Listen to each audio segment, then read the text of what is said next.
اعوذ باللہ من الشیطان الرجیم۔ پناہ مانگتا ہوں میں اللہ کی شیطان مردود سے۔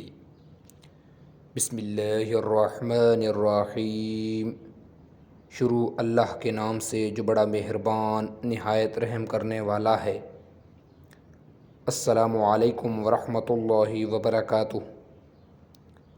حضرت عبداللہ بن عباس رضی اللہ تعالی عنہما سے روایت ہے، نبی کریم صلی اللہ علیہ وآلہ وسلم نے فرمایا، جو عورت بغیر کسی واقعی سبب کے اپنے خاوند سے طلاق مانگے گی اسے جنت کی خوشبو نہیں آئے گی، حالانکہ اس کی خوشبو 40 سال کے فاصلے سے محسوس ہوتی ہے۔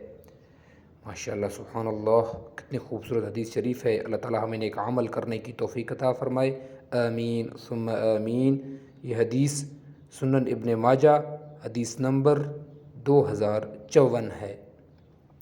حضرت ثوبان رضی اللہ تعالیٰ عنہ سے روایت ہے کہ رسول اللہ صلی اللہ علیہ وآلہ وسلم نے فرمایا، جس عورت نے بغیر سخت مجبوری کے اپنے خاوند سے طلاق مانگی اس پر جنت کی خوشبو حرام ہے۔ اللہ پاک ہمیں نیک عمل کرنے کی توفیق عطا فرمائے، آمین ثم آمین۔ یہ حدیث سنن ابن ماجہ حدیث نمبر 2055 ہے۔ ویڈیو دیکھنے کا شکریہ۔ اللہ حافظ۔ السلام علیکم ورحمۃ اللہ وبرکاتہ۔